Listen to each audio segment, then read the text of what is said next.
Eric Paulson had the chance to actually help them with that, and he didn't. Well, doesn't he did. He sided with the big banks on Wall Street time and time again. Democratic Visions is produced by volunteers for DFL Senate District 42. As soon as independents and moderate Republicans check out Eric Paulson's voting record, Jim Meffert will be on his way to Washington as our next congressman. Jim, welcome to Democratic Visions. It's good to be back, Tim. So Jim, you've been out campaigning hard, and I know you're out and about talking to people in the 3rd Congressional District. What are they telling you? Tim, they're telling us that they're scared, they're frustrated. People know of neighbors who have lost their jobs, neighbors who are losing their home, family members. They want stability. They want to make sure that their retirement accounts are taken care of. They can stay in their homes, that their jobs are secure, or there is a job for them. They're looking for people who are going to help them. They're looking for people who are going to help rebuild this economy and stabilize financial institutions and make sure that healthcare costs don't get out of control. That's what they're looking for right now. People who are going to roll up their sleeves and really get to work in Washington, because they see that that's not happening right now. Well, let's bring it right home here. Eric Paulson votes straight Republican line, does he not? It's about 96% of the time right now. I would say that's a straight Republican line. That's pretty close. And you know, the Republicans have set up an internal agenda where they're going to attempt to deny every legislative enactment of President Obama simply to keep him from achieving things that are beneficial to the country. You know, when I talk about how, with people in this district, about how I'm a frustrated Democrat who recognizes that we've got problems to solve, you can't just say no to everything. You can't say yes to everything. You've got to figure out how to get things done. And they're as frustrated with that as they are with anything else right now, and I hear it everywhere. Well, I mean, the game plan's out there. Rush Limbaugh says from the get-go that he hopes that this Obama presidency fails. I mean, it's this cycle of trying to demonize the quote-unquote enemy on the other side, and we got to get over it, because that's what's leading to budget deficits. It's what's leading to paralysis from fixing the healthcare system. It's what led to the collapse of the financial institutions, and we got to get over it. Well, it's political cynicism, and I think that the people in the country are sick and tired of it. Yep. Now, I want to bring this home, though. I want to talk a little bit about the financial reform bill that just passed. Passed with 3 Republican votes in Congress, none of which were Michelle Bachmann or Eric Paulson. Well, let me tell you, Tim, around the district and around Minnesota and frankly around the country, everybody recognizes that the financial system that led to the collapse in 2008 has got to be fixed. There's got to be appropriate regulation to create stability for all of our retirement accounts, our pensions, for our home values. That's what we have to get done. And you know, Congressman Paulson sits on one committee. He's on the banking committee, and he's voted against every piece of legislation amendment that has helped to stabilize the financial markets, to create transparency, to fix the problems that led to the collapse in 2008. And frankly, that's something that has got to get done. It should have been part of the package, the recovery package, a year and a half ago, and it's ridiculous that it hasn't gotten done already. But we've got to make sure that there's appropriate regulation to protect us and to protect good responsible companies and good responsible investments. There's one provision too, and this is something not a lot of people know about. Every time you use a debit card at a gas station, convenience store, Target, grocery store, there's a fee that banks charge the merchant for that. They get $55 billion a year just from that one little fee. This financial reform package actually allows the Treasury Department to say, wait a minute, you have to actually, banks, you have to tell us how much it costs to actually make that transaction, which is minimal, and then you have to justify that cost. They don't want that. Chase, Citibank, the big banks all want to maintain what they have right now. Companies in this district and in this state like Best Buy and Super Value and Target and the local convenience stores all want that changed. That would be money in their pocket right now that they could use to lower prices or to hire somebody else. Eric Paulson had the chance to actually help them with that, and he didn't. Well, He sided with the big banks on Wall Street time and time again. Doesn't the bill also have consumer protection built into it also?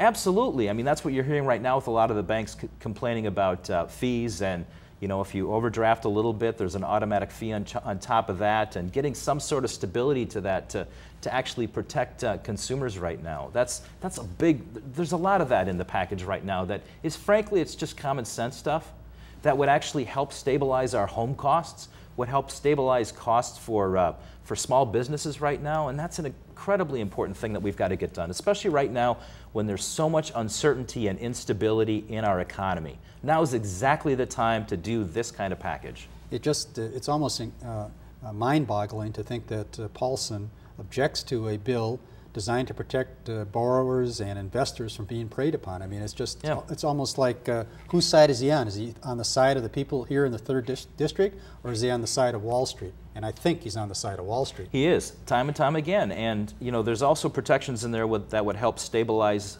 lending for small community banks.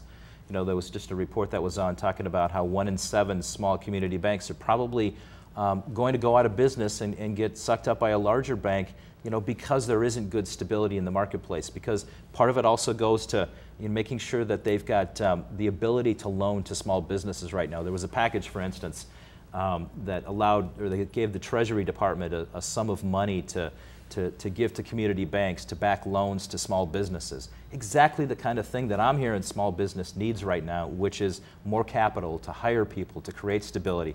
Congressman Paulson got up and talked about how great this was, absolutely agreed with them, voted against it. That's just the kind of cynical stuff we've got to get rid of. Exactly. And this is a context that I come from. Regulation creates a level playing field for good, responsible companies.